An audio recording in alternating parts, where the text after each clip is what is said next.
Creation. We're talking about creation today, and that brings us to the topic of climate change. And you know it as well as I do that climate change is a highly charged political topic.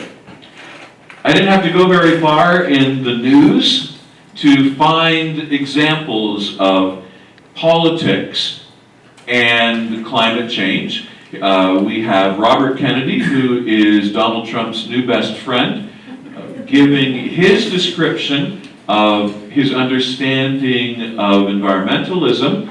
And here's a quote that he had in his statement. He said, "Ironically, many carbon-motivated environmental policies actually harm the environment. Offshore wind damages marine animals, especially whales. Mining for lithium, coltan, silver, copper, rare earth, etc. to make batteries is laying waste to vast ecosystems." Political, because, of course, I'm guessing that as soon as Donald Trump's other new best friend heard that, and the references to mining for batteries in electric cars, that there's some kind of political maneuvering that's going to go on. We're political animals as people, and we can't help but getting political about everything in life. It's the same thing when it comes to climate change and the environment. So much so that if it's political, it then bleeds into the economic. The economy is pulled this way and that depending on how we approach the environment and climate change politically. And so I didn't have to look very far to find some newsworthy story about the economy.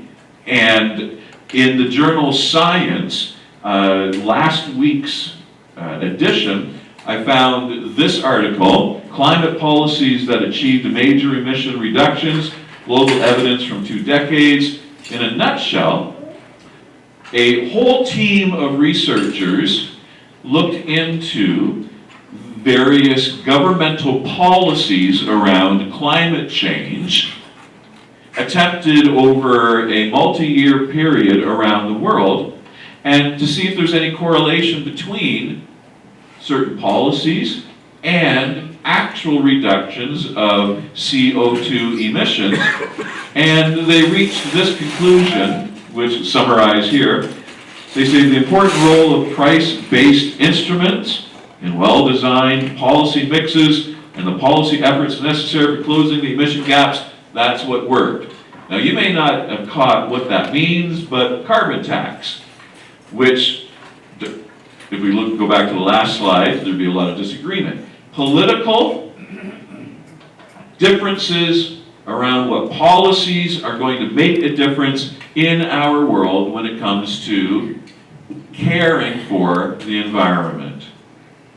More recently, there was this book that was published by Akshat Rathi, and it's called Climate Capitalism. You cannot talk about the climate now without talking about our approach to capitalism. And the very opening line of his book is this. That's a real grabber. "It's now cheaper to save the world than to destroy it. It's now cheaper to take care of the slinkies than it is to destroy it." His argument is that there was a point where there was no cost benefit to corporations to look after the environment, but now we've reached a tipping point where we stretch things too far, there's going to be consequences.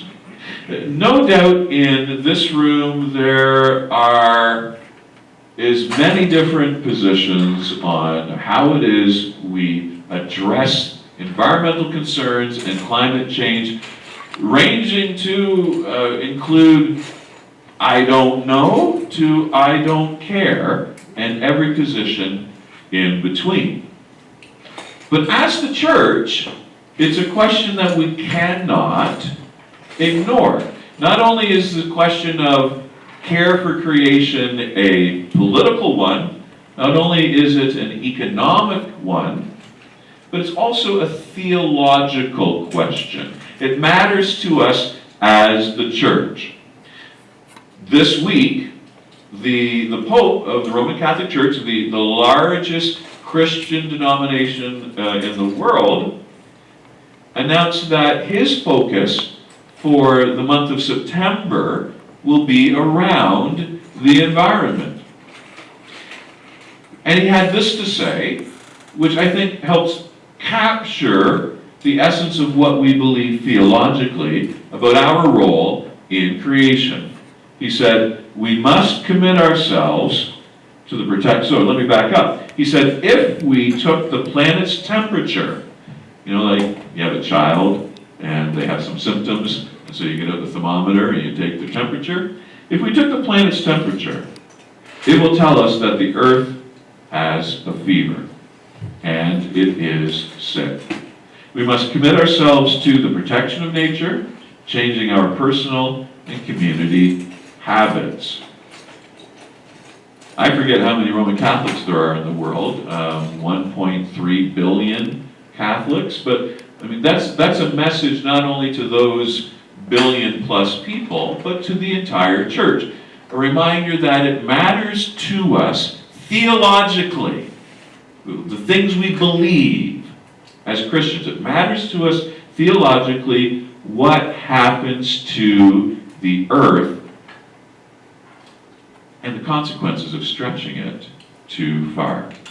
Now, I mentioned with the kids and, of course, with all of us that the hymns today relate to water and the earth. Over 10 years ago, I forget how many years ago, we added another season to the church calendar. For those of you who may not know, there are seasons in the church calendar, not spring, winter, fall, and summer, but seasons that relate to the story of God. Right now we're in the season after Pentecost. That was the last big festival we had. But in the opening weeks of September, it's the season of creation. You know how we hang colors in the sanctuary. So at Pentecost, it's the color red.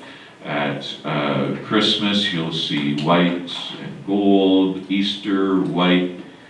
The season of creation, the color is, I like to think of it as pumpkin orange. It's reminding us of the earth around us. And in the season of creation, the church, all of the Christian churches that want to participate, follow a particular theme for these 5-ish weeks before we get to Worldwide Communion Sunday. And there's a committee set up, there's a steering committee. They work long and hard to work on themes and resources for the season of creation. And so this year, the 2024 theme and the symbol for the season of creation is this. Here's the theme: to hope and act with creation. That's why the Pope is focused on creation for this coming month. And the symbol, a way to imagine that theme, is the first fruits of hope. And that's taken from Romans chapter 8, which is what we read today. And that's why I picked that passage. So for the rest of the sermon, for those of you who don't like teachy sermons, you can go to sleep right now. But I want to do a little bit of teaching about why is creation important to us? Why do we even care as the Christian church? So let's jump into that. The first reason is because our story begins with creation. In the beginning, God created the heavens and the earth. It's at the very start of our story. And when we think about creation, theologically, or in terms of our belief system, we think of creation as one of the ways that we can know God. That God is revealed to us in creation, in nature. And that's an important thing for us. How do we get to know God? And so the first picture of God we have is God is a creator. So therefore, creation is important to us. But there's a second theological belief that we have that comes from that beginning story. We are created. We are creatures. God has created us. That's how we know ourselves, as someone created by God. So our lives and this entire earth, theologically, we understand it as a gift. It is a gift given to us freely. And so that means that, to begin with, we should be thankful for it. That's why we gather for worship every week, to be thankful. And let me put it in opposite terms. Some of us think, I don't mean anyone here, but in the world, we kind of think, okay, I'm thankful for creation, that's great. But in Christian practice, that thanksgiving is perpetual. We gather every week to say thank you. Imagine this, that you're a kid and you think that just because you gave your mom a Mother's Day card once when you were 3 years old, that was enough. Like, well, I told my mom thank you and that I love her when I was 3. Why do I have to repeat it? She's heard me say it. We know how silly that is. Think of how it is that we thank God for this gift of creation. It's not enough for us to say, yeah, I'm thankful. But the gift is so fundamental to who we are, we get together every week into this ritual called worship, and we say, I want to thank you once again, God, for your gift of creation, your gift of life to me. All right, so that was the beginning. The second reason of 3 of why creation is important to us is because it plays the final role in the Bible story. So we're looking at Genesis in the beginning. We go all the way to the last chapter of the Bible in the book of Revelations, and we look at the end. And our Christian belief is that God is coming to that end point in history and will transform creation and our lives as it created. That God has this mission to reconcile, to bring everything back together, to heal it. It plays this role at the beginning and the end. When we think about the need for God to come in the end and reconnect with us and all of creation, we become aware of something that's really important in our theological understanding, and that is sin. That is evil. We become aware when we think and reflect on this world that, and you know this, sin happens in our world. Evil happens in our world. Injustice happens in our world. And we have to do something about it as God's people, because we are co-creators. We have this job to be creating this world and recreating it the way that God intends it. And that brings us to our third point. Between the beginning and the end is everything else. The life that we have between this beginning and this end requires us to be servants. We're to be stewards of this creation, knowing that God's goal is for creation to be healed and brought together again. That gives us a purpose. That helps us to figure out how it is that we think ethically, how we make good decisions in the world. It helps us figure out between right and wrong, and we believe that stewarding God's creation is a right. It's the right thing to do. And stretching it and harming it is a wrong, is a sinful thing to do.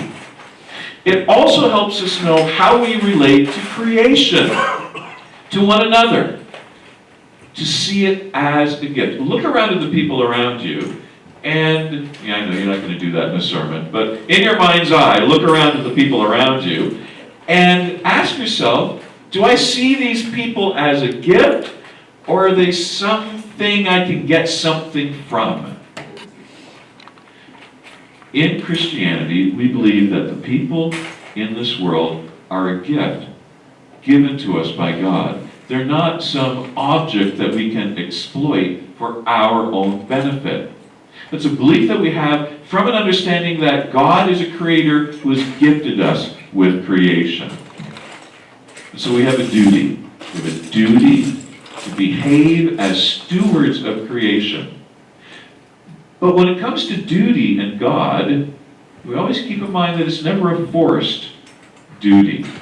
No one is forcing you to care about creation. No one is forcing you to be a good steward of the corner of the world that's in your care. It has to be our choice. Those are the three things, and that's what we focus on during this season of creation. And so I'll be bouncing back and forth with that idea over the next couple weeks as we restart from the beginning this story of God creating, and we move through the biblical story to the end and ask ourselves, what's our role in between?